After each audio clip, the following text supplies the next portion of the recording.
नमस्कार श्रोताओं, स्वागत है आपका कोल रेडियो के इस ऑडियो पॉडकास्ट में और इस कार्यक्रम का नाम है तकनीकी ज्ञान। मैं अनुप्रिया। तो चलिए शुरुआत करते हैं। आज का विषय दुनिया में सूचना प्रौद्योगिकी के क्षेत्र में भारत का डिजिटाइजेशन। आज हम बात करेंगे कि कैसे भारत दुनिया में सूचना प्रौद्योगिकी के क्षेत्र में एक महत्वपूर्ण नेतृत्व बनता जा रहा है।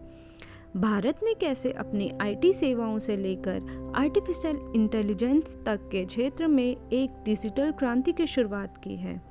आज के एपिसोड में हम यह समझेंगे कि भारत कैसे इस डिजिटल युग में एक ग्लोबल लीडर बनने की ओर आगे बढ़ रहा है। सबसे पहले बात करते हैं आईटी सेवाओं की, जो भारत के डिजिटल एज में पहले कदम पे थे। भारत ने 1990 के दशक में आईटी सेवाओं में अपनी पकड़ मजबूत की और देश की आईटी कंपनी जैसे कि टीसीएस, इन्फोसिस, विप्रो और एचसीएल ग्लोबली पहचान बना चुकी है। भारत ने कम लागत, उच्च गुणवत्ता और वैश्विक कामकाजी माहौल के कारण इस एक आकर्षक गंतव्य बना लिया है। यह वही समय है जब दुनिया भर में आउटसोर्सिंग और सॉफ्टवेयर डेवलपमेंट के लिए भारत का नाम लिया जाने लगा है। लेकिन भारत की यात्रा यहीं नहीं रुकी है। आईटी सेवाओं के बाद अब भारत आर्टिफिशियल इंटेलिजेंस और डेटा साइंस के क्षेत्र में खुद को भी प्रमुख स्थान पर स्थापित कर रहा है। प्रधानमंत्री नरेंद्र मोदी जी की डिजिटल इंडिया योजना ने भारत को एक बड़े डिजिटल इकोसिस्टम की ओर अग्रसर किया है। सरकार की पहल जैसे कि startup India, make in India, skill India और भारतीय युवाओं को एक नई तकनीक क्षेत्र में अपने कौशल को निखारने का मौका दिया है।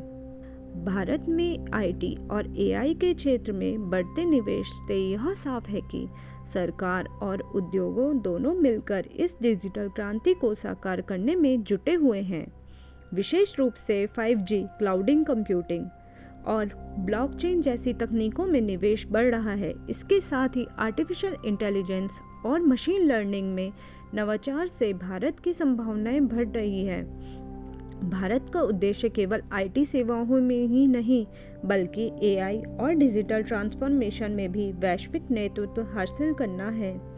यहाँ के स्टार्टअप्स, यूनिकॉर्न कंपनियां और सरकारी नीतियां भारत को अलग दशक में दुनिया की सबसे बड़ी डिजिटल अर्थव्यवस्थाओं में से एक बना सकती है। समाप्त करते हुए यह कहना गलत नहीं होगा कि भारत अपने रणनीतिक निवेश, नवाचार और नीतियों के साथ अगले दशक में वैश्विक डिजिटल क्रांति का नेतृत्व करने की ओर अग्रसर है। हम सभी को गर्व है कि हम इस यात्रा का हिस्सा हैं। इस तरह की अन्य ज्ञानवर्धक जानकारी के लिए आप हमसे जुड़े रहें और कोल रेडियो को सब्सक्राइब करें, लाइक करें और शेयर करें। धन्यवाद।